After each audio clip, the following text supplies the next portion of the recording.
Hare Rama, Hare Rama, Rama Rama, Hare Hare, Hare Krishna, Hare Krishna, Krishna Krishna, Hare Hare, Hare Rama, Hare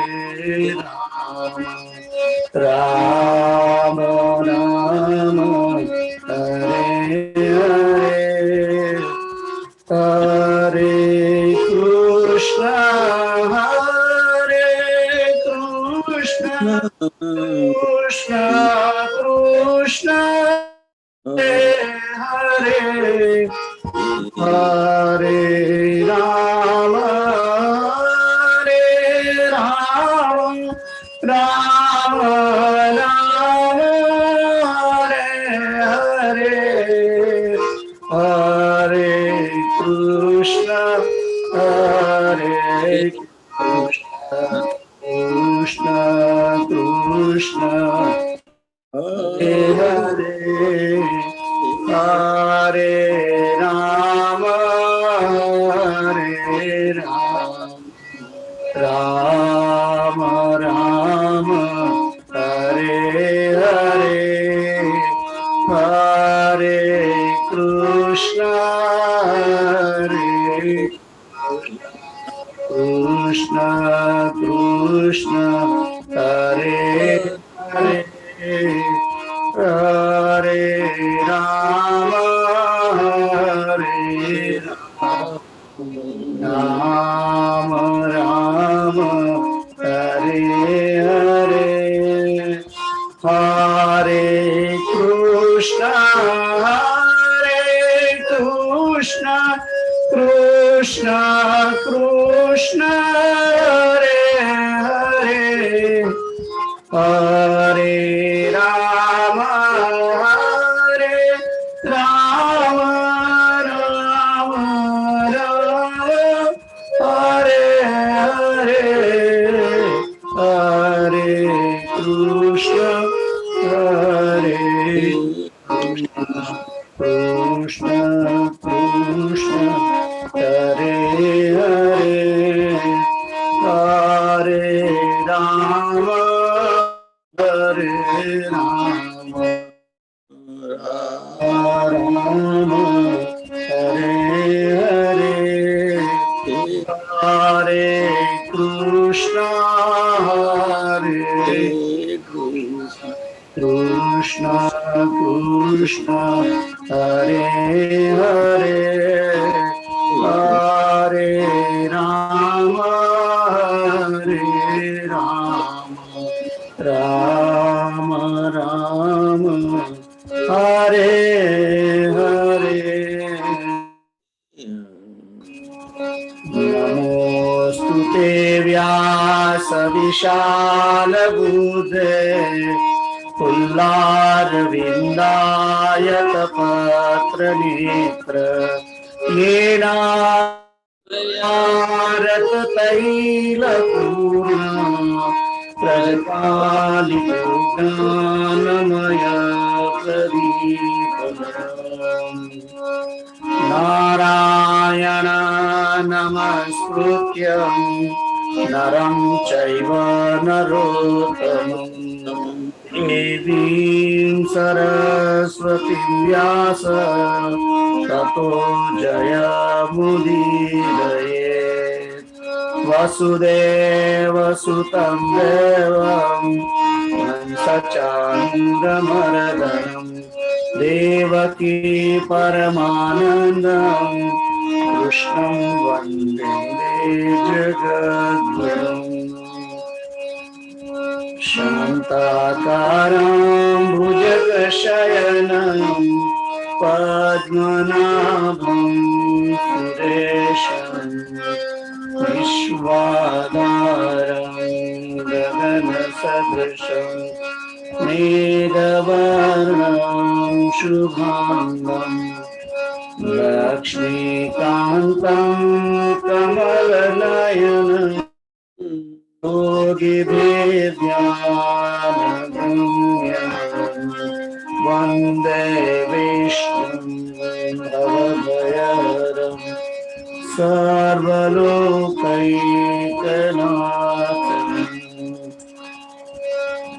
यं ब्रह्मा वरुणेन्द्ररुद्रमरुता स्तुवन्ति दिव्यैस्तवैः वेदैः साङ्गपदक्रमोपनिषदैः गायन्ति यं सामगा ज्ञानावस्थिततद्गते न मनसा पश्यन्ति यं योगिनो यस्यान्तं न विदुषुदासुरगणा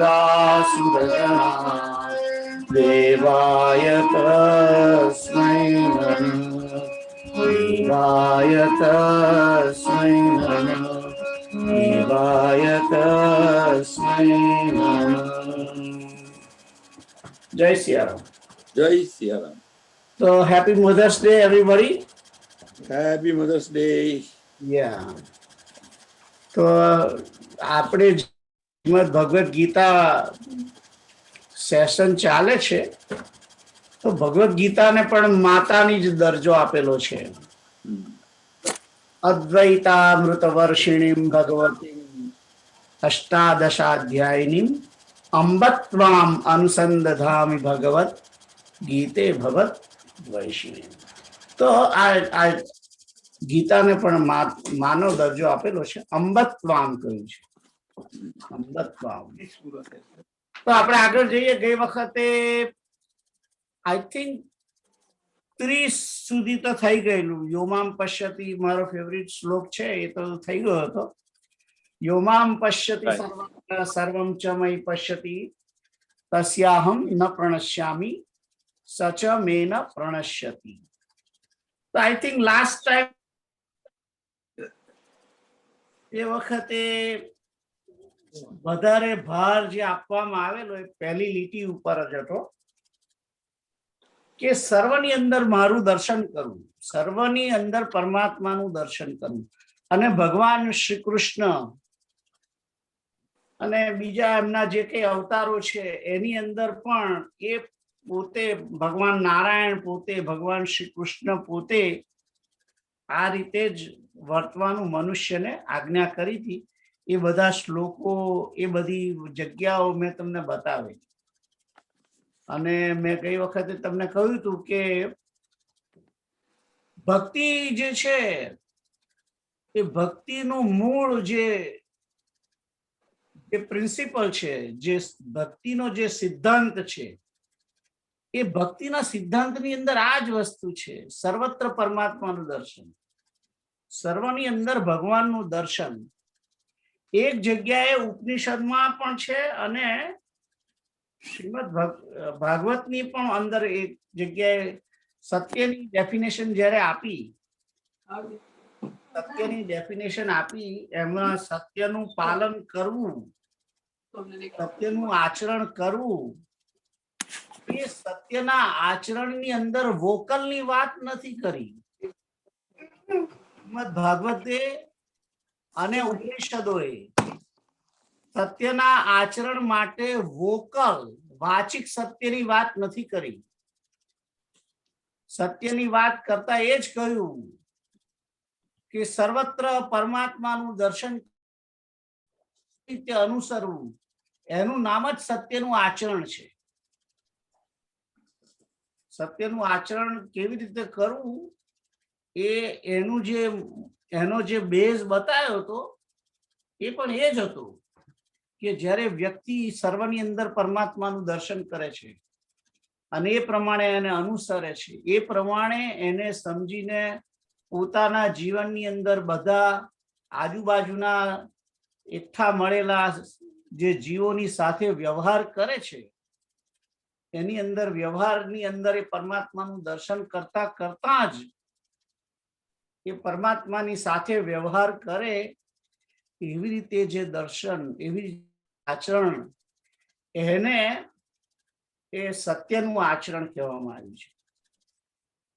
અને આ જ મુદ્દો ગાંધીજીએ ખાસ કરીને ગાંધીજીએ જુઓ અસ્પૃશ્યતા નિવારણ ને આ બધી જે ચળવળો ચલાવેલી કે જેને સત્ય અને એમણે સત્યના પ્રયોગો વિશે જે લખી આત્મકથા, રાઈટ?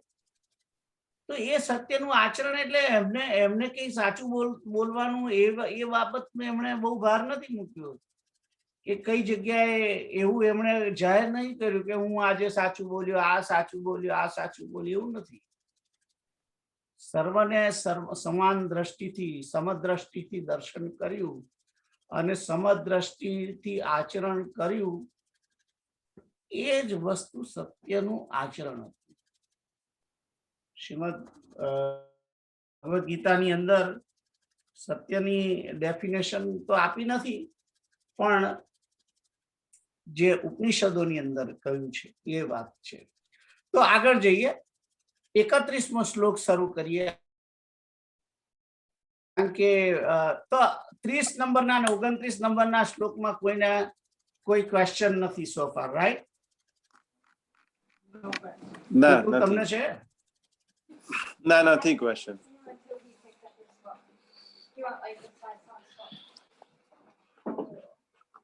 નથી ક્વેશ્ચન છે તમને? ના નથી ક્વેશ્ચન. ઓકે, તો આગળ જઈએ. તો 31મો શ્લોક વાંચો તમે, કીધું. હા. સર્વભૂત સ્થિતમ યો મામ ભજત્યેકત્વમાં સ્થિતઃ સર્વથા વર્તમાનોપી સયોગી મયી વર્તતે. તો અહીં આગળ ભગવાન કે છે, સંધિ છૂટી પાડી, આમ તો આ રીતે વંચાય છે, સર્વભૂત સ્થિતમ યો મામ ભજત્યેકત્વમાં સ્થિતઃ સર્વથા વર્તમાનોપી સયોગી મયી વર્તતે. એટલે કે છે કે સર્વભૂત સ્થિતમ યો મામ ભજતી એકત્વમ આસ્થિતઃ સર્વથા વર્તમાનઃ અપી સયોગી મયી વર્તતે. તો કે છે શું કે ય એટલે કે જે પુરુષ એકત્વમ એટલે કે એકી ભાવની અંદર આ સ્થિત એકી ભાવમાં જે સ્થિત થયો છે તે, અને એકી ભાવમાં સ્થિત થઈને શું કરે છે? સર્વભૂત સ્થિતમ યો મામ, સર્વભૂત સ્થિતમ મામ, સર્વભૂતોની અંદર આત્મા રૂપ વડે. અહીંયા આગળ ભગવાન પોતે ડિક્લેર કરી દીધું. જુઓ, આ શ્લોકની અંદર ભગવાન ડિક્લેર કરે છે, કૃષ્ણ પોતે, કે હું સર્વભૂતોમાં આત્મા સ્વરૂપે રહેલો છું. સર્વભૂત સ્થિતમ મામ, સર્વભૂતોમાં આત્મા રૂપે જે સ્થિત થયેલો હું છું, મને ભજે છે તે એટલે કે સયોગી મયી વર્તતે. સયોગી સર્વથા વર્તમાનો અપી સયોગી મયી વર્તતે. એટલે કે તે યોગી સર્વ પ્રકારે, સર્વથા એટલે પ્રકારે, ગમે વર્તમાનમાં પણ તેમ છતાં મારી અંદર જ વર્તે છે. એ મારી અંદર જ મારું જ ભજન કર્યા કરે છે કન્ટિન્યુઅસલી, એમ કે છે. તો જે એકી ભાવની અંદર સ્થિત થયેલો પુરુષ એ સર્વભૂતોમાં આત્મારૂપથી સ્થિત મને ભજે છે, કૃષ્ણને ભજે છે. એટલે અહીંયા આગળ ભગવાન કૃષ્ણ એમ નથી કહેતા કે તું શ્રી કૃષ્ણ શરણમ મમ, શ્રી કૃષ્ણ શરણમ મમ, શ્રી કૃષ્ણ શરણમ મમ કર, એવું નથી કહ્યું. ભજવાનું કહ્યું છે, પણ કેવી રીતે ભજવાનું કહ્યું છે? સર્વભૂતોમાં આત્મા રૂપથી સ્થિત મને ભજ. એટલે કે કિરીટ અંકલની અંદર જે કૃષ્ણ રહેલો છે એને તું માન અને જય શ્રી કૃષ્ણ કે કેતુલની અંદર જે શ્રી કૃષ્ણ રહ્યો છે એને પ્રણામ કરીને જય શ્રી કૃષ્ણ. એટલે વ્યક્તિને જ્યારે તમે જુઓ છો ત્યારે એને પરમાત્મા સ્વરૂપ સમજો, એને કૃષ્ણનું સ્વરૂપ સમજો. આ વસ્તુ કહેલી અને એ રીતે ભજવાની વાત કરેલી છે. અને એવી રીતે જ્યારે માણસ વર્તે છે, સર્વની અંદર કૃષ્ણ જુએ છે, ત્યારે પેલો શિવ જે અહીં મૂછો કરે છે અને ઘણીવાર ચશ્મા પહેરીને બેઠે છે, રાઈટ, એવું કરતો હોવા છતાં આપણે એની અંદર કૃષ્ણનું દર્શન કરીએ છીએ. એ સર્વથા વર્તમાન અપી મયી વર્તતે. એની અંદર કૃષ્ણનું દર્શન કરે છે જે વ્યક્તિ, એ કોઈની સાથે વેર નથી કરી શકતો, એ કોઈનો દ્વેષ નથી કરી શકતો, એ કોઈની ઈર્ષા નથી કરી શકતો, એ કોઈનો દ્વેષ નથી કરી શકતો, કોઈની નિંદા નથી કરી શકતો, કારણ કે એની અંદર કૃષ્ણનું દર્શન કરે છે. તો કૃષ્ણનું દર્શન કરે અને એ પ્રમાણે જીવન વર્તે. એને એમ કહ્યું જ ભગવાને, જો આખી ગીતા તમે વાંચશો, પૂરી કરી દેશો, તો ગીતાની અંદર, આ શ્રીમદ ભગવદ ગીતાની અંદર કૃષ્ણએ ક્યારે એવું અને નથી કહ્યું કે તું માળા લઈને બેસ, રામ રામ કર, રાઈટ. માળા લઈને બેસવાનું નથી કહ્યું. કોઈ જગ્યાએ તમને નહીં મળે કે તું મારો જપ કર, રાઈટ. તો અહીંયા આગળ ઓફકોર્સ યજ્ઞાનામ ચપ યજ્ઞોસ્મી લખ્યું છે, બરાબર છે, આઈ એગ્રી. પણ એમ કે મારી માળા કરે એવું નથી કહેતા. હા, અહીંયા આગળ એવું કહ્યું કે મને ભજ, જો તું મને ભજતો હોવ, મને ભજવા હોય તારે મામ ભજતી, તો તું મને જુઓ અને એ પ્રમાણે વર્ત. એટલે તે મારું ભજન કરી દીધું. પછી તારે રોજ સવાર ઊભા થઈ આ ભગવાનના મંદિરમાં આવીને દીવો કરવાની જરૂર નથી. તારે મંદિર આગળ જવાની પણ જરૂર નથી. જો તું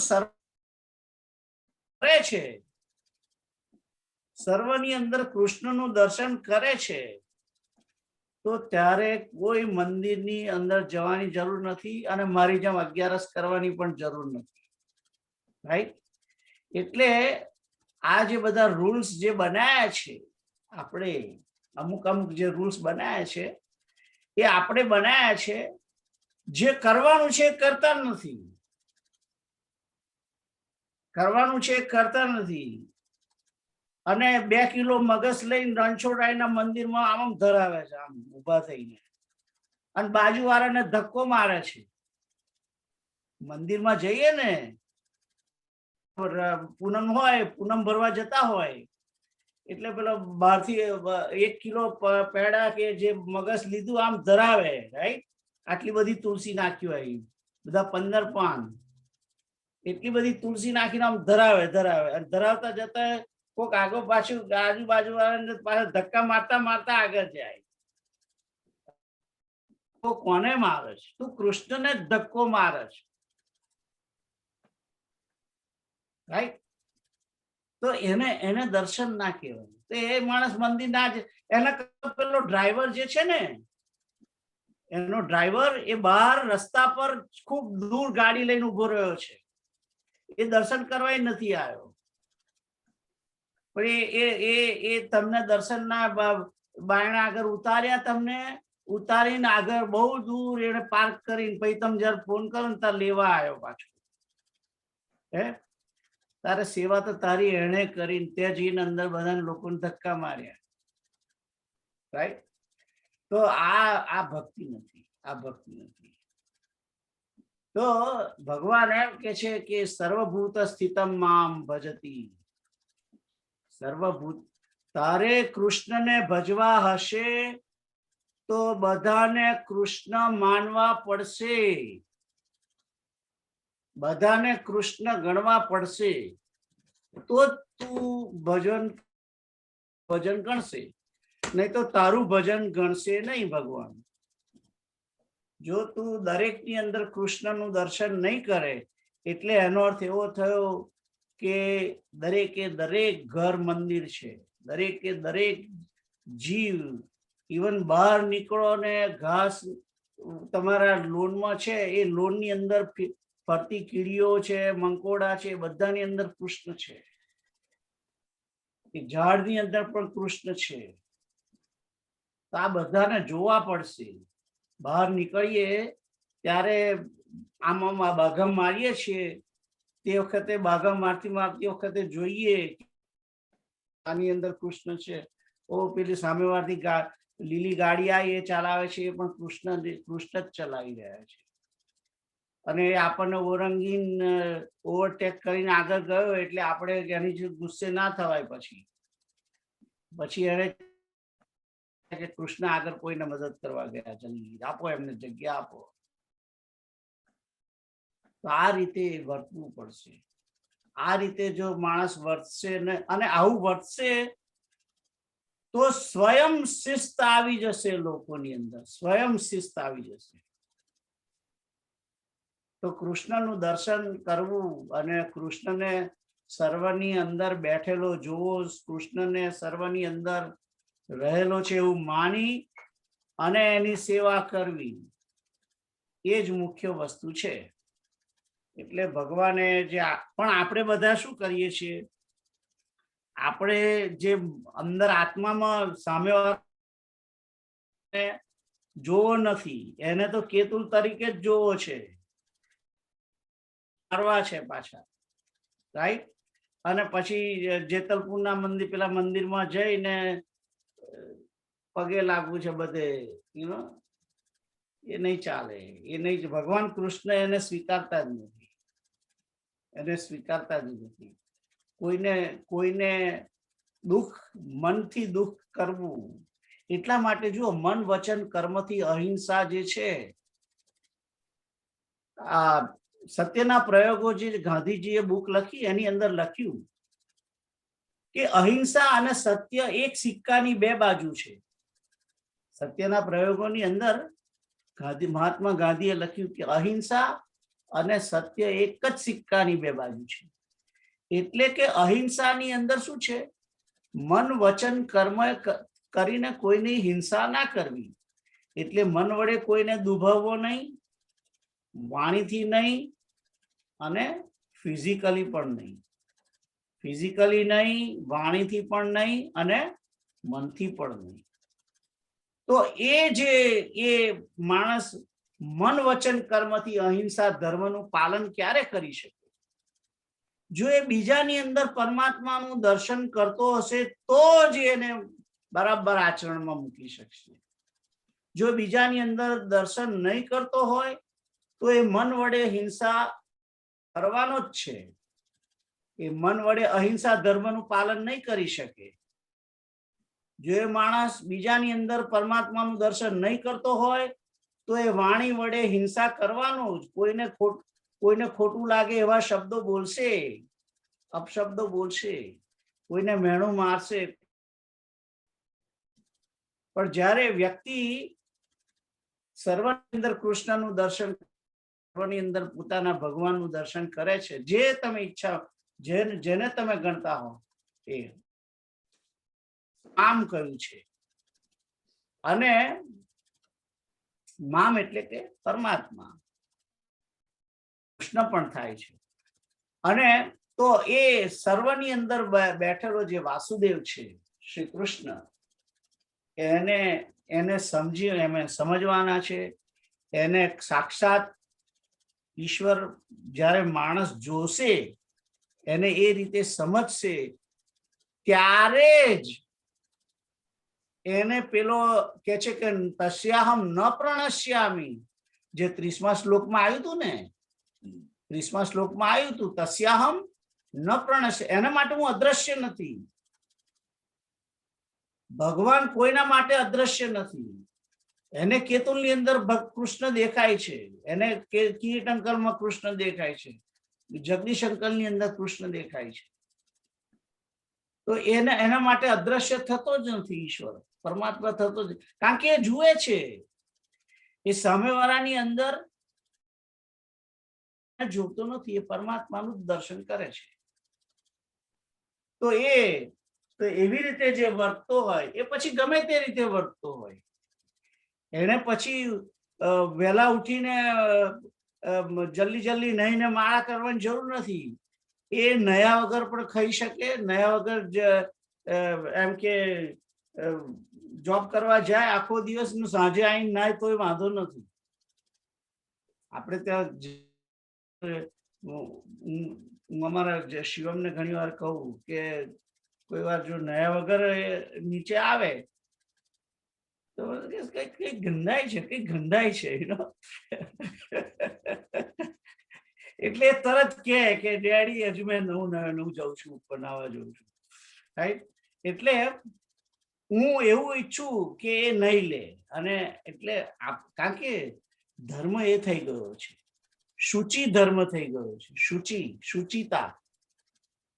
શુચિતાને ધર્મ માની બેઠા છીએ આપણે, પવિત્રતાને, દેહની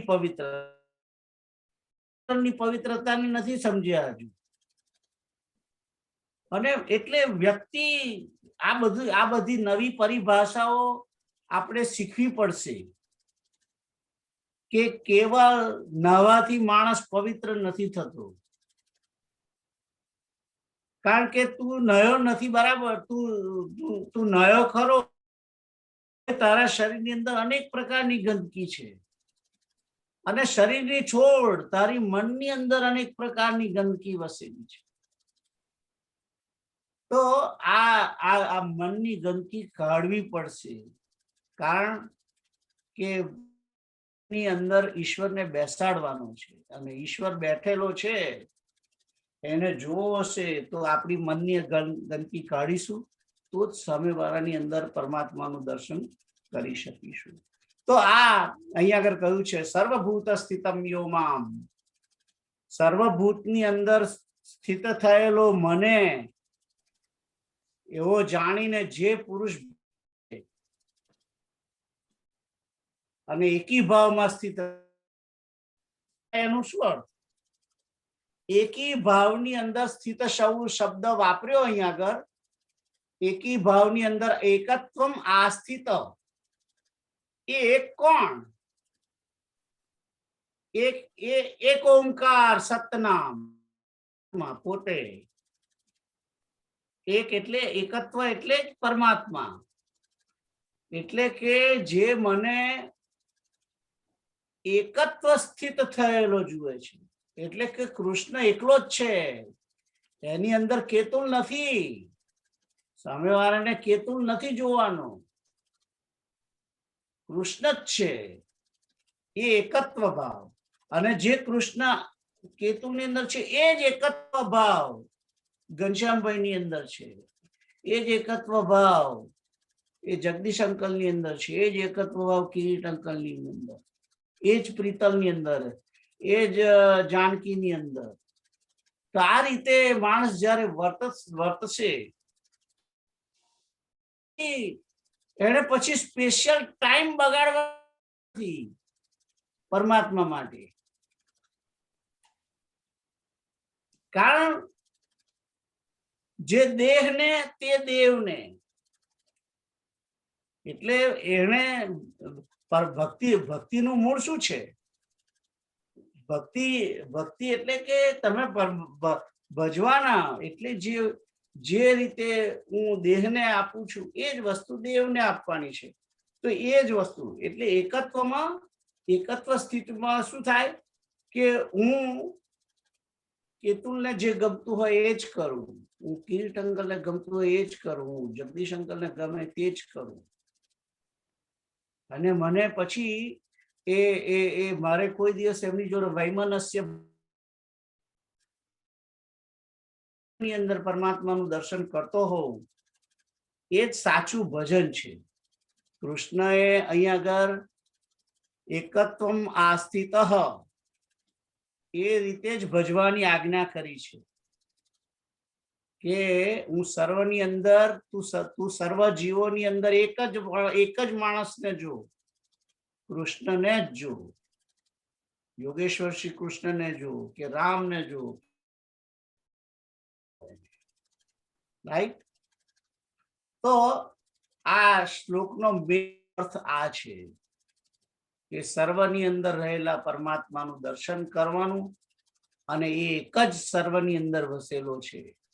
એવું નહીં કે આમની અંદર રામ છે ને આમની અંદર કૃષ્ણ, એવું નહીં, એક જ. તમે જેને માનતા એ જ દર વખતે. એટલે અહીં આગળ એક તો અવ્યભિચારિણી ભક્તિની પણ વાત કરી દીધી ઓટોમેટિકલી. એકત્વમાં આસ્થિત કહ્યું એટલે અવ્યભિચારિણી ભક્તિની વાત કરી છે ત્યાંની. અને હજુ તો ભક્તિની અંદર ભક્તિ વાળા સત્રમાં દાખલ નથી થયા, તો 7મા અધ્યાયમાં ભક્તિ આવે છે, પણ 6ઠાથી શ્રી કૃષ્ણએ ડાયવર્ઝન લઈ લીધું છે, પાટો બદલ્યો છે એમણે. કોઈ ક્વેશ્ચન છે? 31મો શ્લોક ખબર પડી બધાને? Anybody has a question? આ લોકો ઇંગ્લિશમાં કહી દો ને. હા, ઇંગ્લિશમાં આ લોકો કહે છે ને ઓમની પોટન્ટ, ઓમની પ્રેઝન્ટ. ઓમની પ્રેઝન્ટ એટલે, હા, ઓમની પ્રેઝન્ટ કહેવાય. ઓમની પ્રેઝન્ટ એટલે સર્વત્ર સમદર્શન, સર્વત્ર ભગવાન વસેલો છે, એનું નામ ઓમની પ્રેઝન્ટ કહેવાય. પછી ત્રણ વસ્તુ કહી છે ને, ઓમની પ્રેઝન્ટ, ઓમની પાવર હતું, કશું હતું ભૂલી ગયો હું. ઓમની પોટેન્ટ ખરું, રાઈટ? હા, ઓમની પ્રેઝન્ટ, ઓમની પોટેન્ટ, અને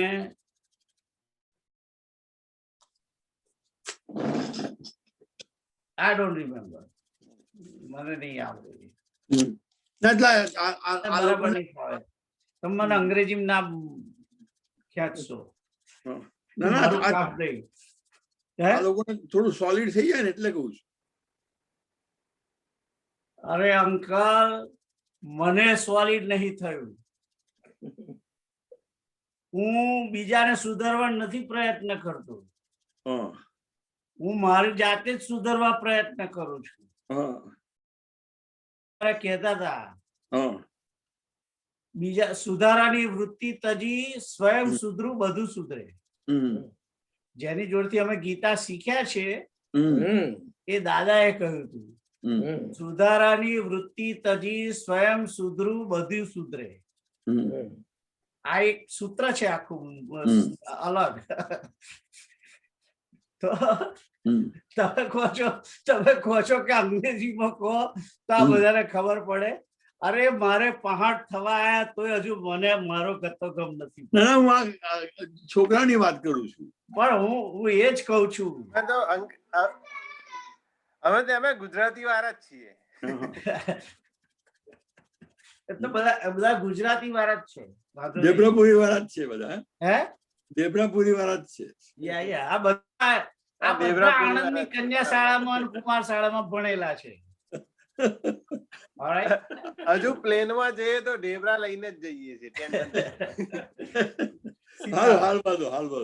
સીતારામ. તો પણ મૂળ કહેવાનો શું મતલબ છે કે આ જે બધું વસ્તુ છે એને આચરણમાં મૂકવી ઈઝી નથી. એને મૂકવી ઈઝી નથી. હું વચ્ચે અઠવાડિયા પહેલા એમ વિચારતો હતો, ગઈ વખતે જયારે આ પેલો યોમામ પશ્યતિ સર્વત્ર શ્લોક કર્યો, પછી હું વિચારતો હતો કે સાલું એમ કરીએ, આજથી આપણે રંજનની અંદર કૃષ્ણને જોવાનું ચાલુ કરીએ, રાઈટ? 2-3 દિવસ ચાલ્યું, 2-3 દિવસ ચાલ્યું. હવે પછી આગળ ના ચાલ્યું, કારણ કે માણસને દેહાધ્યાસ ખૂબ છે.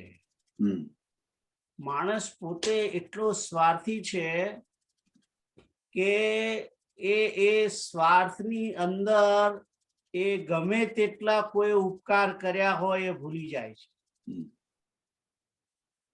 દેહ માણસ આ જ મુખ્ય છે.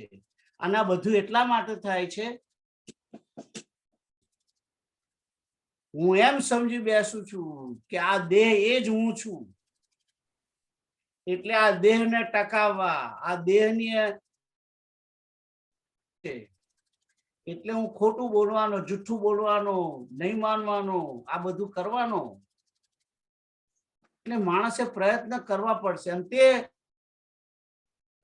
બધાની સાથે એકી હાથે બધાની અંદર રામ નહીં દેખાય. પહેલા એક જણની જોડથી જ શરૂઆત કરવી પડે, એક જણ જોડથી જ શરૂઆત કરવી પડે. એટલે વી હેવ ટુ ટ્રાય. અને આવશે, આગળ આગળ આવે છે કે પેલો પૂછવાનો છે હમણાં આગળ 1-2 દાડા પછી, 1-2 રવિવારે, કે આવું નિત્ય સ્થિતિ થાય એવું દેખાતું નથી. 33મા શ્લોકમાં જેણે પ્રશ્ન કર્યો છે, જુઓ, યોયમ યોગસ્ત્વયા પ્રોક્ત સામ્યેન મધુસૂદન એતસ્યાહમ ન પશ્યામી ચંચલત્વાત સ્થિતિમ સ્થિરામ. કે છે કે તમે કહો છો પણ મનની ચંચળતાને કારણે આ બધું થવું શક્ય નથી, મને લાગતું નથી થાય એવું. અને એનો જવાબ પણ આપે છે, કૃષ્ણ જવાબ આપે છે. અભ્યાસ દુષ્પ્રણાન છે એનો જવાબ એ આપે છે, જુઓ, અભ્યાસેન તુ કૌંતેય વૈરાગ્યેન ચ ગૃહ્યતે. અભ્યાસ અને વૈરાગ્યથી એ પ્રાપ્ત સ્થિતિ કરી શકાય છે. એટલે માણસે પ્રયત્ન કરવાનો છે, અભ્યાસ. એનીવે આગળ જઈએ તો આ રીતે વર્તવું પડશે. અને એ બોલ્યાથી કઈ કોઈને તરત ને તરત સમજણ ના પડી જાય, કારણ કે હું જ આચરણમાં ના મૂકતો હોય બીજાને ક્યાંથી હું શીખવાડવાનું છું. એટલે આ બધું જે છે એ જો તમને Ketul, if you do not imply it, if you cannot imply it, don't blame yourself. You try yourself. You have to blame me, you are not yourself. ખબર પડી? એટલે આ બધું સમજણમાં એકી સાથે આવે નહીં, એનું કારણ જ એ છે કે જે બોલનારો છે એ પણ એ પ્રમાણે આચરણ નહીં હોય તો જ. એનું આચરણ હોય તો સામેવાળાને તરત જ બેસી જાય, ઘેર પડી જાય. એટલે આ બધું બહુ ઇમ્પોર્ટન્ટ છે વસ્તુ. ખાલી કહેવાનું એટલું નથી, માણસે પોતે જે બોલનાર છે એને પણ આચરણમાં ઉતારવું પડે. નહીં તો સામેવાળાને, અને તમારે જો અસર ના થાય, સમજી લો કે યોગેશભાઈ સીતારામ જ છે, 0, રાઈટ? તો આ એટલે તમે કહો છો કે અસર થાય એવું કહો, બરાબર સમજો પડે એવું. પણ ભાઈ હવે મને જ નથી પડી હજુ સમજો, હું તમને કઈ સમજો પાડવાનો છું. આવું છે. આગળ જઈએ. આ તો ખાસ શું છે, જુઓ, કે પ્રયત્ન છે સમજાવવાનો અને સમજવાનો. હું કઈ ઓફકોર્સ કેતુલને એ લોકોની ઈચ્છા હતી કે આપણે શરૂ કરીએ, અને મારી પણ ઈચ્છા હતી, કારણ કે એ બહાને ગીતા, શ્રીમદ ભગવદ ગીતાનો અભ્યાસ વધે આપણો, અને નિત્ય સત્સંગમાં રહેવાય. માણસ જ્યાં સુધી સત્સંગમાં રહેશે ત્યાં સુધી જે પોતાની જાતને બચાવી શકશે. સત્સંગથી બહાર ગયો એટલે એ પોતાની જાતને બચાવી નહીં શકે, એ પડવાનો જ છે, ગેરંટીડ. કારણ કે રસ્તો એક જ છે, કાં તો આમ જાઓ કાં તો આમ જાઓ. આમ નહીં જાઓ એટલે આમ જવું જ પડશે તમારે. એનીવે એ પાછો સબ્જેક્ટ બીજો છે. આગળ જઈએ તો 32મો શ્લોક, પ્રીતલ વાંચો. સ્ટાર્ટ કર દઈથી અનમુત sorry.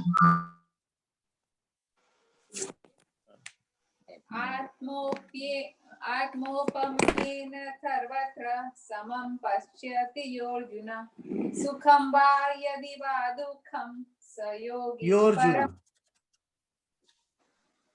Right? Just one. Mike બંધ છે.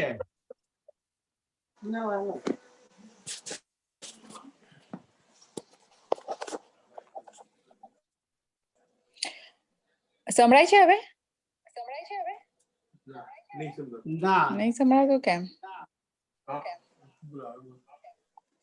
આત્મોપમ્યેન સર્વત્ર સમમ પશ્યતિ અર્જુન સુખમ વા યદિ વા દુઃખમ સ યોગી પરમો મતઃ. સંભળાયું?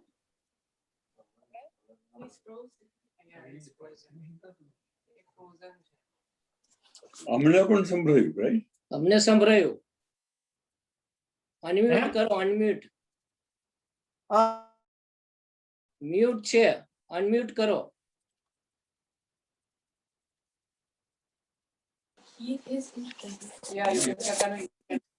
મ્યુટ છે.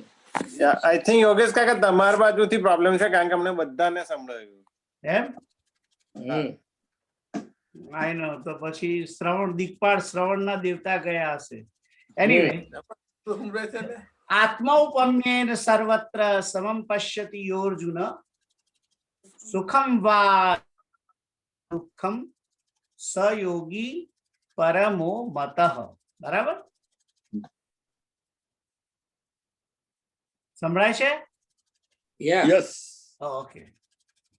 તો એને સંધિ છૂટી પાડીને જોવાનું છે. આત્મૌપમ્યેન સર્વત્ર સમમ પશ્યતિ યહ અર્જુન સુખમ વા યદિ વા દુઃખમ સ યોગી પરમો મતઃ. તો કે છે અહીં અર્જુન કે છે કે હે અર્જુન, જે યોગી, યહ શબ્દ છે ને, યો અર્જુન, હે અર્જુન, જે યોગી આત્મૌપમ્યને એટલે પોતાના આત્માથી, પોતાની સાદ્રશ્યતાથી સર્વભૂતોની અંદર સમાન જુએ છે, સર્વત્ર સમમ પશ્યતિ, અને સુખ અને દુઃખ એને પણ સમાન જુએ છે, તે પરમ શ્રેષ્ઠ છે એમ કે છે.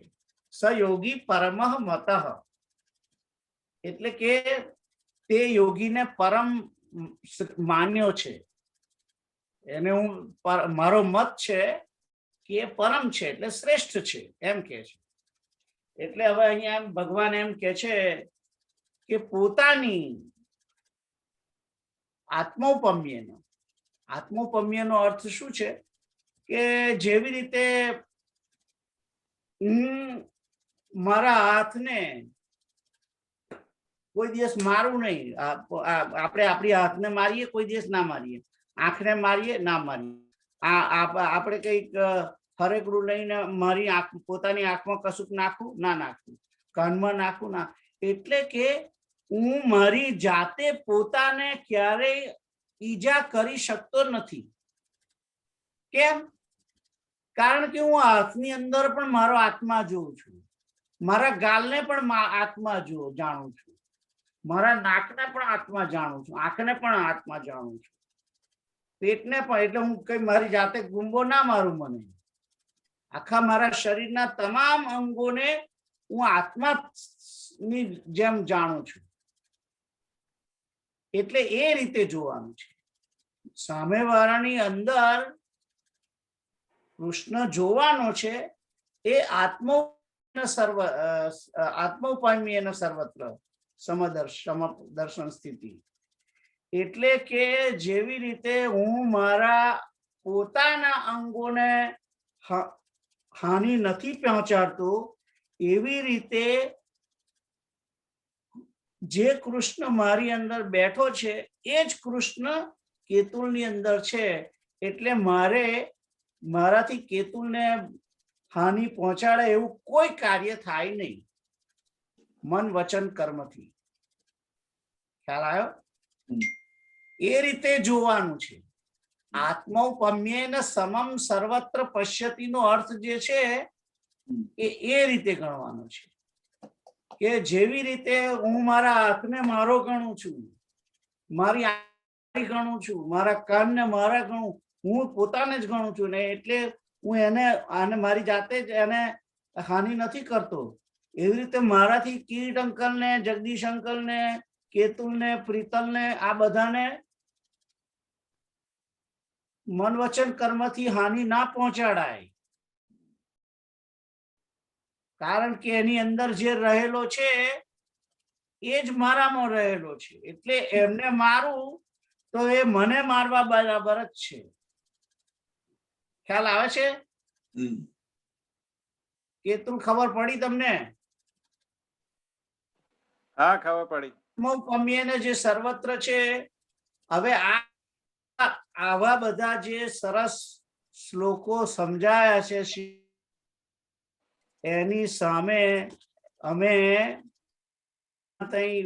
ગોસાઈ ફરિયામાં મંગો આવતો હતો. તે મંગો આવે તે જોજો, હા, અડીશ નહીં, દૂરથી કચરો નાખ. મન ઘેરથી મારા બા કે દૂરથી નાખ, દૂરથી નાખ. એટલે બધે નજીક, અલા ભાઈ મારા હાથ નાના છે, મારે નજીક તો જવું પડે ને, લારી સુધી જવું પડે. અડીશ નહીં, અડીશ નહીં. કેમ? કારણ કે મંગાને શુદ્ર જુએ છે. જે મંગો આખા ગોસાઈ ફરિયાનો કચરો ઉઠાઈ જાય, જે પેલા ડબ્બાવાળા ટોયલેટ સાફ કરી જાય, એની અંદર કૃષ્ણ દેખાતો જ નથી. આ પરિસ્થિતિ છે, આ પરિસ્થિતિ છે. અને જુઓ, આ બધું છે એ ખોટું સમજાવવામાં આવેલું છે આપણને બધાને, વડીલોએ. કારણ કે કોઈએ સંસ્કૃતમાં અભ્યાસ કર્યો નહીં, જાતે ભગવદ ગીતા વાંચી નહીં, અને બુદ્ધિશંકરે જે કહ્યું, મોહન ગોરે જે કહ્યું એ સાંભળ્યું, પણ પોતે જાતે ચોપડી ખોલીને જોઈ નહીં કે ભગવાન શું કે છે. એ તો જુઓ તમે. સત્યનારાયણ ની કથા પેલા અમારા બાજુમાં ધીરજ કાકા હતા, એમનું ઘર મારા બાજુમાં છે. તે દર શરદ પૂર્ણિમા એમને ત્યાં કથા થાય સત્યનારાયણની. તે અમે પ્રસાદની લાલચે જઈને બેસીએ, આગળ જ બેસીએ. એટલે પ્રસાદ એમને ઘેર ખાઈને પાછા બહાર પેલો ફરિયામ વેચન તોય પાછા હાથ ધરીએ. તો એ બાજુ વાળા ધીરુ કાકા ઘેર સત્યનારાયણ ની કથા થાય એ સાંભળીએ. 5 અધ્યાય મને ત્યારના યાદ છે, પણ એમ વિચાર ના આવે કે પેલો કઠિયારો તરસ લાગીને બીજા અધ્યાયમાં છે. કઠિયારો તરસ લાગી પાણી પીવા આવ્યો, તે એને પાણી પીધું અને બ્રાહ્મણને પૂછ્યું. તાલે બ્રાહ્મણ જે કથા કરતો તેને પૂછ્યું કે આ તમે શું કરો છો, આનાથી શું ફળ મળે? તારે કઠિયારો છે ઘરમાં ગયો છે, તારે કહ્યું છે ને.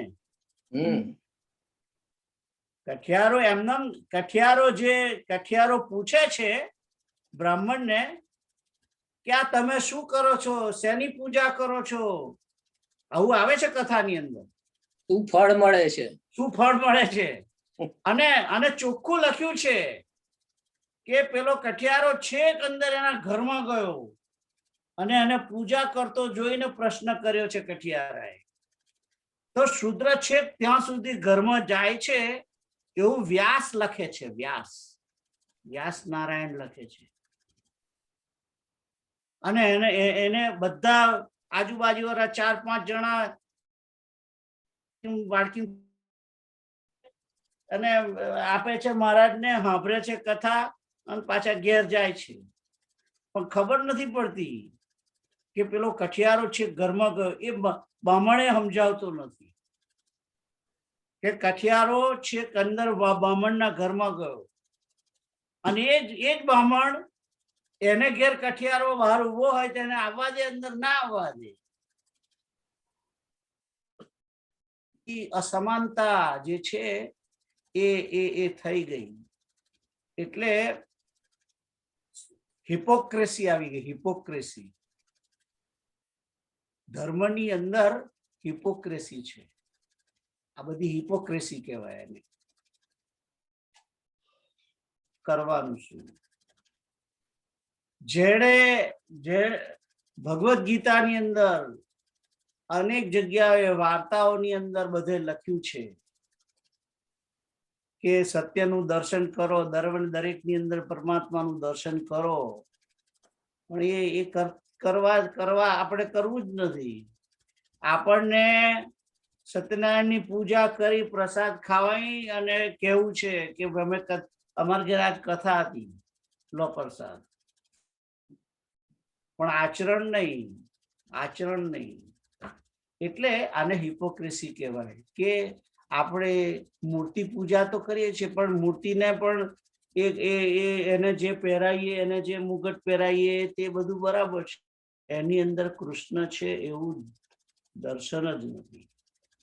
અને જ્યાં સુધી ચેતનની અંદર માણસને ભગવાન નહીં દેખાય ત્યાં સુધી એને મૂર્તિમાં નહીં દેખાય. એ ભલે પ્રયત્ન કરે, નહીં દેખાય, નહીં દેખાય. એટલે આ કહ્યું છે આત્મૌપમ્યેન સર્વત્ર સમમ પશ્યતિ. એટલે પોતાની સાદૃશ્યતાથી, જે રીતે હું મારી પોતાના અંગોને ઈજા કરી શકતો નથી, હાનિ પહોંચાડતો, અને તમામ અંગોની અંદર હું મારો આત્માને દર્શન કરું છું, એવી રીતે તમામ જીવોની અંદર મને પોતાને એટલે કે પોતાની જાતને એટલે કે કૃષ્ણને જોવાનો છે. એમ તો એ વર્તે તો એ કોઈને હાનિ પહોંચાડી શકે નહીં, કોઈનું નુકસાન કરી શકે નહીં. અને એ જ વસ્તુ કરવાની છે. એ જ માળેલો છે. યોગી જે છે, યોગનો અર્થ શું છે? કસરત નહીં. યોગનો અર્થ પરમાત્માની જોડે જોડાવવું, અને એ જોડાવાની ક્રિયા એટલે કૃષ્ણની જોડે જોડાવાનું. એટલે કે કિરીટ અંકલની અંદર કૃષ્ણ વસેલો છે એ જાણવાનું કન્ટિન્યુઅસલી. કેતુલની અંદર બેઠેલો છે એ જાણવાનું, સમજવાનું, આચરવાનું. આ રીતે કરે તો જ યોગી, તો જ એ જોડાયેલો. કારણ કે જે યોગી છે એ કન્ટિન્યુઅસલી જોડાયેલો હોય ભગવાનની જોડે. એકવાર જોડાઈને છૂટો તો એને યોગી કઈથી કહેવાય? એકવાર મળ્યા બસ પતી ગયું. જે જોડાયેલો છે એ તો કન્ટિન્યુઅસ રહે, એ સર્વત્ર એનું દર્શન કરે. એ રીતે જોડાયેલો એને યોગી કહેવાય. અને એ જ્યારે એવો યોગી છે એ સુખ અને દુઃખને પણ સમાન સમજે છે. એવો જે યોગી છે એ શ્રેષ્ઠ છે, સુખ દુઃખને સેમ ગણે છે. તો આ અત્યારે જે ચાલે છે, મને ક્યારનું યાદ આવે છે કે પેલી વૈષ્ણવજન તો તેને રે કહીએ, પીડ પરાઈ જાણે રે. અને એમાં પહેલી જ લીટી છે, સમદ્રષ્ટિને તૃષ્ણા ત્યાગી, પરસ્ત્રી જેને માતરે. રાઈટ? તો એ જીવા થકી અસત્ય ન બોલે, પરધન ન વજારે હાથ રે. વૈષ્ણવજન તો તેને રે કહીએ, એની અંદર એ છે સકલ લોકમાં સૌને વંદે. એટલે બધાની અંદર કૃષ્ણ જુએ.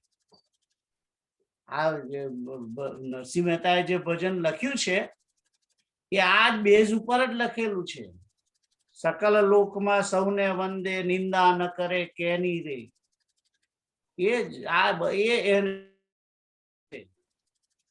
સર્વત્ર સમદર્શન, સર્વત્ર કૃષ્ણનું દર્શન, સર્વત્ર પરમાત્માનું દર્શન. બધાને સામો આત્મોપમ્યેન સર્વત્ર સમમ પશ્યતિ. બધાને જે મારું જ અંગ છે, હું જ છું એની અંદર એમ સમજીને. કારણ કે આપણે જેમ આપણા હાથને મારતા નથી ને આપણા હાથને ઈજા નથી પહોંચાડતા, જેવી કેર કરીએ છીએ એવી બીજાની કરવી પડે. તો કૃષ્ણનું દર્શન કર્યું. પણ આ તો આપણું કામ બીજું છે. આપણે તો કે આપણું હચવાવું જોઈએ, બીજાનું બગડે એનો વાંધો નહીં. એવું પ્રોબ્લેમ છે. આપણું હચવાનો વાંધો નહીં, બીજાનું બગડે એવું કરી અને પછી જઈએ મંદિરમાં પ્રસાદ લઈને, એ ભગવાન ના ખાય, એ પૂજારી એ ના ખાય. એના બગડેલા કેળા હોય તો પછી પેલો નાખી દે પેલા એમાં, કેળા બગડેલા લઈને ગયા હોય, રાઈટ? તો આવું છે. એનીવે, તો આત્મોપમ્યેન સર્વત્ર સર્વમ પશ્યતિ યોગિન, આ રીતે દર્શન કરે છે, આ રીતે જે જુએ છે, સર્વની અંદર પરમાત્માનું દર્શન કરે છે એ, અને સુખ એની સાથે સાથે સુખ દુઃખ ને સમાન જુએ છે. સુખમ વા યદિ વા દુઃખમ, કે સુખ આવે કે દુઃખ આવે એ બધાને સમાન જુએ છે. તે સર્વત્ર શ્રેષ્ઠ, એ શ્રેષ્ઠ યોગી માનેલો છે.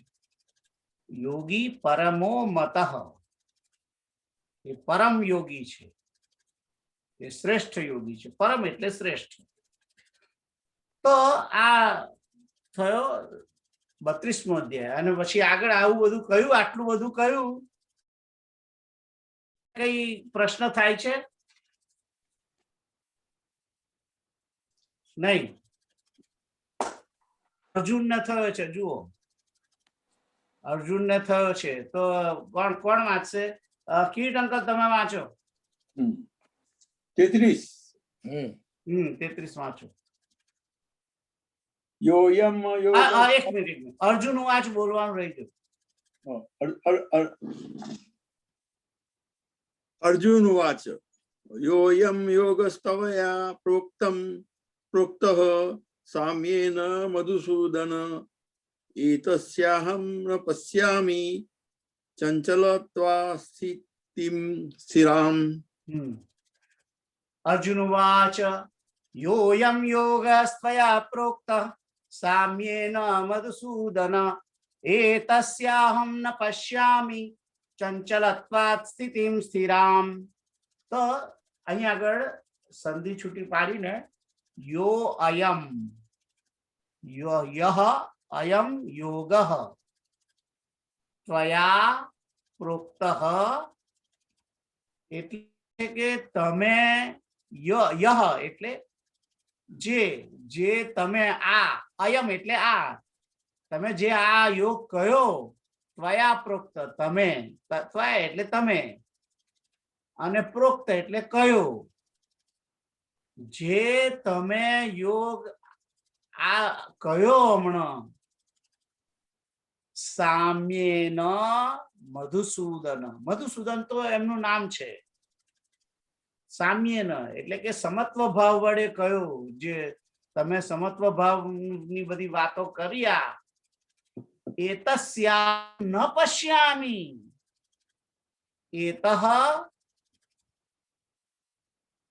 એતસ્ય અહમ ન પશ્યામિ, હું આને જોતો નથી, આવું જોતો નથી. કેમ આવું થાય? એવું જોતો નથી. કેમ? ચંચલત્વાત સ્થિતિમ સ્થિરામ, એટલે કે ચંચળતાને કારણે આ સ્થિતિ લાંબી જોઈ શકતો નથી. જેમ મેં તમને કહ્યું, મેં 1-2 દાડા પ્રયત્ન કર્યો, પણ લાંબુ ના ચાલીએ. એ આપણને ઘરક્યું કરે ત્યાર પછી આપણને ખબર પડે કે આમાં કૃષ્ણ લાગતો નથી. રાઈટ? આવું બને. પણ પ્રયત્ન માણસે કરવાનો છે, ઓનેસ્ટ પ્રયત્ન કરવાનો છે. પેલા 2 પક્ષી છે ને, એટલે આપણે પેલા બીજું પક્ષી આપણે પેલું બીજું દેખાઈ જાય છે. પણ બીજું નહીં, જે પાછળ બેઠેલું છે, આમ પક્ષી બેઠું છે ને, આ પક્ષીને જોવાનું છે, આને નહીં જોવાનું, આને નથી જોવાનું, આ પક્ષીને જોવાનું છે. આમનું બેઠું છે એટલે આની નજર જ આ બાજુ છે. એનીવે, તો કે છે કે યોયમ યોગસ્તયા, કે છે કે આ તમે જે યોગ કયો, જે સમત્વ યોગ કયો, એ કે છે કે મનની ચંચળતાને કારણે આને કે છે સ્થિત જોતું નથી, હું સ્થિર રહે એવું લાગતું નથી, ક્યાંક લાંબુ ચાલે એવું ટકે એવું લાગતું નથી. તમે કહો છો વાત બધી બરાબર છે, સારી લાગે છે, પણ ટકે એવી લાગતી નથી. એટલે અને પછી એક એટલું તો કહ્યું, પાછું જોડે પાછું એને કરવું નથી, એટલે કારણ તો આપવું પડે બરાબર વ્યવસ્થિત, રાઈટ? કરવું નથી એવું નહીં, પણ જો કે કારણ કે એ તો કરે એવો છે. નરમ ચૈવ નરોત્તમમ, નરનારાયણ નો અવતાર છે, પોતે કરી શકે એવો છે. અર્જુન એનું નામ છે ધનંજય, રાઈટ? અને એનું એક નામ એવું છે કે ગુડાકેશ, ઇન્દ્રને અરે નિદ્રાને જીતનાર જે છે એ પણ મનને જીતનારો છે. અર્જુન બહુ સ્ટ્રોંગ માણસ છે. એ પોતે કે છે, અરે સોરી, બીજા એના પછીના શ્લોકમાં ચંચલમ હિ મનઃ કૃષ્ણ, આ મન બહુ ચંચળ છે. કૃષ્ણ, આ મન બહુ ચંચળ છે, પ્રમાથી અને પ્રમથન કરવા વાળું, એટલે આખલા જેવું, એને નાથી ના શકાય તેવું. બ્લેક પ્રમાથી દ્રઢમ, અને બહુ દ્રઢ અને બલવાન છે. બલવત દ્રઢમ, આખલાના જેવું પ્રમથનના સ્વભાવ, એને તમારે કંટ્રોલમાં ના લેવાય એવું છે. પ્રમાથીની છે, પ્રમથનના સ્વભાવ વાળું છે, અને બહુ બળવાન હોય. ભૂલને તમે માણસ કંટ્રોલ ના કરી શકે.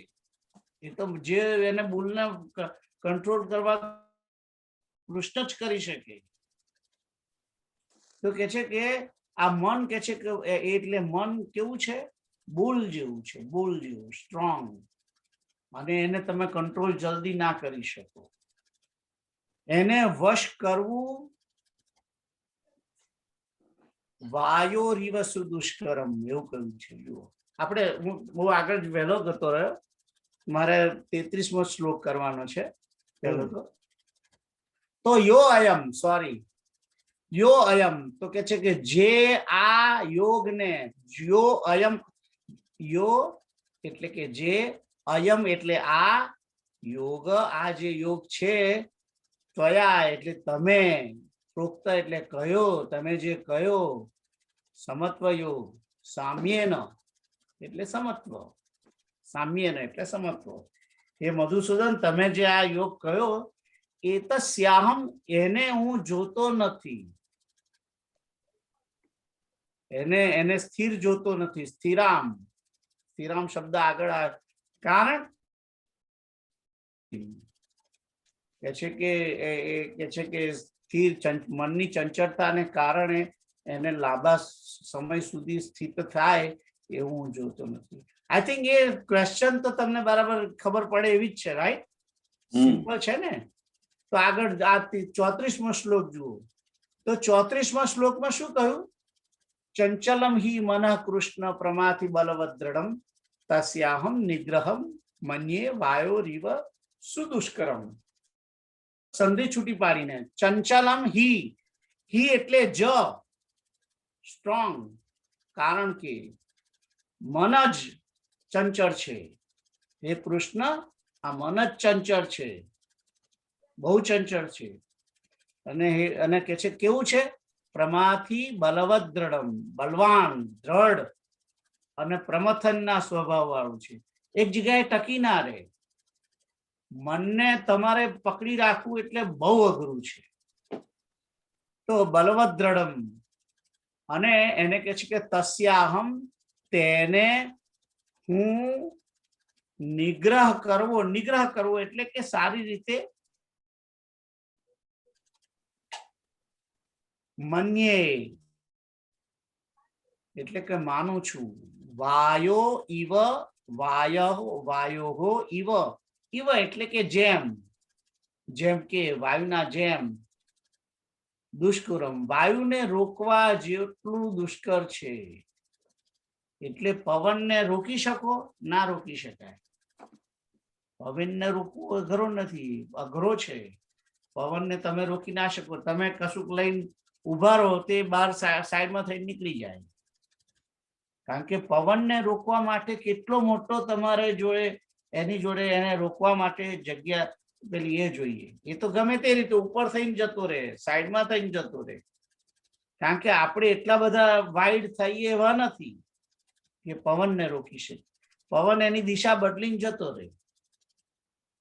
તમે જો કશુંક વચ્ચે મૂકી રાખો ચોપડી કે કઈ, તો પવન બાજુમાં થઈને જતો રહે. કારણ કે વાયુ જે છે એ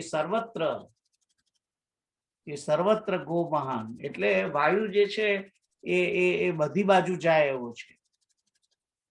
જો અહીંયા આગળ વાયુ જે છે, જેવી રીતે આકાશ એ સર્વત્ર, આકાશને કોઈ ડાયમેન્શન નથી, રાઈટ? એટલે આકાશ છે એ બધી બાજુ છે. એ જ રીતે આકાશ જે રીતે છે એ જ રીતે પરમાત્મા છે, સર્વત્ર છે. અને એની અંદર એના પછીનો તરત જ પાર્ટ છે, તત્વ છે, એટલે એ પણ વાયુ પણ સર્વત્ર જાય છે, બધી બાજુ. પણ વાયુમાંથી જે અગ્નિ નીકળ્યો એ અગ્નિ ખાલી ઉપર જ જાય. અગ્નિની દિશા જોજો તમે. અગ્નિની દિશા શું છે? ઉપર જાય. કારણ કે સૂર્ય જે છે એ એનો દેવ છે, એટલે અગ્નિની દિશા ઉપર છે. પણ પાણી છે નીચે બાજુ જાય. ગમે જે બાજુ દિશા, જે બાજુ ઢાળ હોય ડાઉનવર્ડ, એ તરફ જ પાણી જાય. કારણ કે સમુદ્રમાં એને મળવાનું, રાઈટ? અને પૃથ્વી જે છે એ પણ પોતાના સેન્ટર તરફ જાય. એટલે કશુંક વસ્તુ તમે આમ છોડી દો તો તરત પૃથ્વી એ વસ્તુ નીચે પડે. કારણ કે પૃથ્વીની મોટી વધારે મેટર છે એ નીચે છે. એટલે કે અંશને અંશી તરફ જવું જ પડે. આ રૂલ છે. ન્યૂટને, તમે ભલે એમ માનો કે ન્યૂટને વિચાર કર્યો કે આ એપલ પડ્યું નીચે, અને એને જે સિદ્ધાંત શોધ્યો, ઝાડ પરથી એપલ પડ્યું એના ઉપરથી જ એને સિદ્ધાંત શોધ્યો હતો ને, right? Ketul, do you understand? હા. તો એ જે પણ એક એને એવું ના વિચાર્યું જોડે જોડે કે આ અગ્નિ ઉપર કેમ જાય છે, આ વાયુ આમ કેમ જાય છે. વાયુ આમ જાય છે કારણ કે દિક્પાળો એ ચારે બાજુ છે. એટલે વાયુ જે છે એ દિક્પાળો બાજુ જાય છે. અને આકાશ તો સર્વત્ર છે, એ તો પરમાત્મા તરફ, કારણ કે પરમાત્મામાંથી નીકળેલું છે. તો એ સબ્જેક્ટ જુદો છે. પણ આ વાયુ જે છે એ વાયુને રોકવો બહુ કઠિન છે, ને વાયુને રોકી ના શકાય. પણ જે ઉપાય બતાવ્યો છે પછી પાછળથી કૃષ્ણએ પણ ઉપાય બતાવ્યો છે. પણ મનને શાંત કરવું, મનને શાંત કરવાનો જે ઉપાય છે એ વાયુથી જ છે. એ વાયુથી જ છે. અમે જે રમણ મહર્ષિનો જે ઉપદેશસાર છે એની અંદર 11મો કે 12મો શ્લોક છે. એવો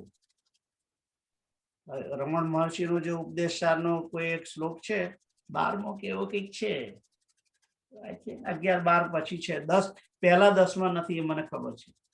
પણ 11 થી 20 ની વચ્ચે 20 જ શ્લોકનું છે ઉપદેશસાર. પણ એ 11-12 ની આજુબાજુ છે. એની અંદર છે કે તમે જો વાયુને, જેવી રીતે માણસ જો વાયુને કંટ્રોલ કરે તો એ મનને કંટ્રોલ કરી શકે. એટલે કે માણસ જ્યારે આપણે જે શ્વાસોશ્વાસની ક્રિયા લઈએ છીએ એને જો તમે કંટ્રોલ કરો તો તમે તમારા મનને કંટ્રોલમાં કરી શકો.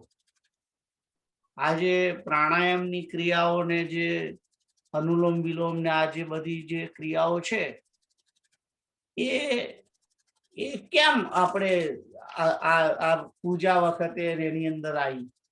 એનું કારણ કે ન્યાસ કરાવે છે ને, જ્યારે આપણે શરૂઆત કોઈ યજ્ઞ કરો કે એ કરો ત્યારે પ્રાણાયામ કરવાનો હોય છે. એ પ્રાણાયામ એટલે કરાવે, પ્રાણને કંટ્રોલ કરો એટલે તમારું મન કંટ્રોલમાં આવે. તો પ્રાણને કંટ્રોલ કરવાથી મન કંટ્રોલ થાય છે. આવું ઉપનિષદોમાં કહ્યું, ઉપદેશ સારની અંદર પણ રમણ મહર્ષિએ કહેલું છે, અને ધેટ ઇઝ ટ્રુ. માણસ જો તો પ્રાણાયામથી માણસ પોતાના મનને કંટ્રોલ કરી શકે છે. એ તો મેં પોતે પણ પ્રયત્ન એકવાર કરેલો, મને પણ ખાતરી થયેલી છે કે એ વાત સાચી છે. એનીવે, તો એક ઉપાય છે મનને કંટ્રોલ કરવા માટે. પણ અહીં ભગવાન શું કહે છે, લેટ્સ સી. તો 35મો શ્લોક કોણ વાંચશે? કેતુલ, તમે વાંચો. શ્રી ભગવાન ઉવાચ असंशयं महाबाहो मनो दुनिग्रहं चलम् अभ्यासेन तु कौन्तेय वैराग्येण च गृह्यते. તો કે છે કે શ્રી ભગવાન વાચ અશં મહાબાહો મનો દુર્નિગ્રહમ ચલમ અભ્યાસેન તુ કૌંતેય વૈરાગ્યેન ચ ગૃહ્યતે. કે છે ભગવાન કે છે મહાબાહો એટલે અર્જુનને સંબોધન કરે છે. હે મહાબાહો, એને જાણી જોઈને મહાબાહો, જાણી જોઈને ભગવાન ત્યાં મહાબાહો બોલ્યા છે. તું તારી જાતને મહાન બળવાન જાણે છે ને, તો આ મનને કંટ્રોલ કરને તારી જાતે. એટલા માટે જ મહાબાહો શબ્દ એમણે વાપર્યો છે ત્યાં. તો કે છે હે મહાબાહો, અસંશયમ, ચોક્કસ એમાં સંશય નથી, અસંશયમ, મન ચલમ દુર્નિગ્રહમ. મન એટલે કે છે કે આ મન ચંચળ ચલાયમાન થાય એવું છે, અને દુર્નિગ્રહ અઘરો છે. કઠિનતા એ બહુ બહુ પ્રયત્ન કરવો ત્યારે જ એને વશમાં થાય એવું છે એમ. દુર્નિગ્રહમ, સુનિગ્રહમ નથી, દુર્નિગ્રહમ છે એમ કે છે. અને પણ કે છે કે પણ તું નો અર્થ પણ કહેવાય. ઇન્ડિયા અરે હિન્દીમાં તું એટલે પણ. પણ હે કૌંતેય, અભ્યાસેન વૈરાગ્યેણ ગૃહ્યતે. પણ કે છે કે અભ્યાસથી અને વૈરાગ્ય વડે કે છે કે એને ગૃહ્યતે એટલે કે એને વશ કરી શકાય એમ છે. એવો જવાબ આપ્યો. એટલે ભગવાને એવું તો કહ્યું ને. અર્જુન તો બોલ્યો કે આમ આ તમે કહો છો એવું બને, એવો યોગ કે કન્ટિન્યુઅસ થાય એવું લાગતું નથી. પણ ભગવાન બોલ્યા કે ના ના એવું નથી. અભ્યાસેન વૈરાગ્યેણ ગૃહ્યતે. અભ્યાસ વડે કે છે કે માણસ આ મનને કે છે કે વશ કરી શકે તેમ છે. તો અહીંયા આગળ મનને વશ કરવાની યુક્તિ આપી છે. પણ આ જે અભ્યાસ વડે એટલે ઘડી ઘડી વારંવાર તમારે એને પ્રયત્ન કરવો પડે. પડી જાય તોય ફરી એને, કારણ કે અભ્યાસનો અર્થ જ એ છે કે ઘડીએ રિપીટ કરો, એનું નામ અભ્યાસ. અભિઆસ એ અભ્યાસ. તો અભ્યાસ વડે તમે એટલે જાય તો જવા દેવાનું, પણ પાછું એને ફરી પાછું બોલાવી કંટ્રોલ કરી અને ફરી પાછું એની અંદર લગાડવાનું. એવી રીતે જતું રહે તો તરત, કારણ કે એના ઉપર તમારે ધ્યાન રાખવું પડે. એ ધ્યાન કોણ રાખે? બુદ્ધિ રાખે. એને ખબર પડી જવી જોઈએ કે હું વાત કરતા કરતા મારું મન બીજે ક્યાં ગયું. અને એ તરત ત્યાંથી પાછું એને બોલાવીને પાછી જે કાર્ય ચાલતું હોય એની અંદર લગાડવાનું. તો એ અભ્યાસ એને થાય, અને એ અભ્યાસ ઘણો સમય સુધી કરવો પડે. ત્યારે થાય અભ્યાસેન વૈરાગ્યેણ, અને વૈરાગ્ય વળી. વૈરાગ્ય માણસને હોય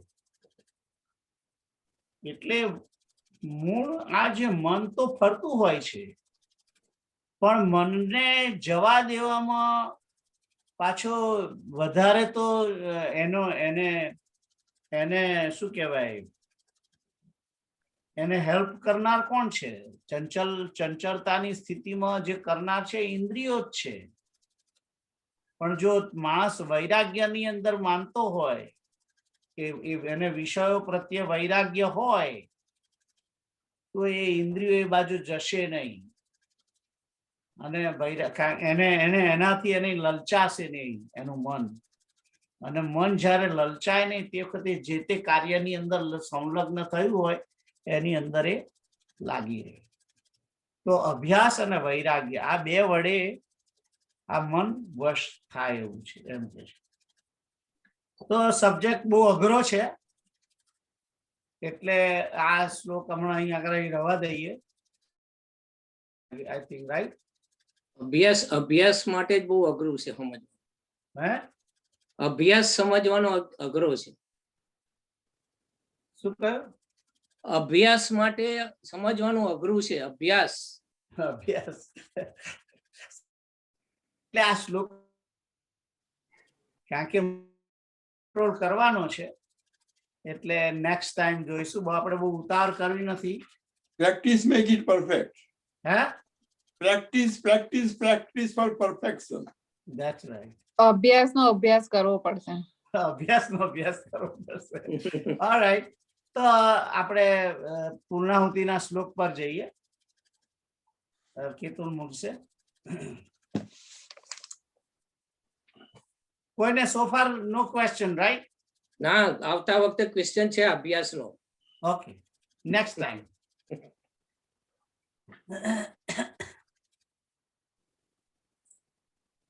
ઓમ પૂર્ણમદ પૂર્ણમિદમ પૂર્ણાત પૂર્ણમુદચ્યતે પૂર્ણસ્ય પૂર્ણમાદાય પૂર્ણમેવાવશિષ્યતે. ઓમ સર્વે ભવન્તુ સુખિનઃ સર્વે સંતુ નિરામયાઃ સર્વે ભદ્રાણિ પશ્યन्तુ મા કશ્ચિદ દુઃખમાપ્નુયાત. ઓમ તત્સત. ઓમ તત્સત. ઓમ તત્સત.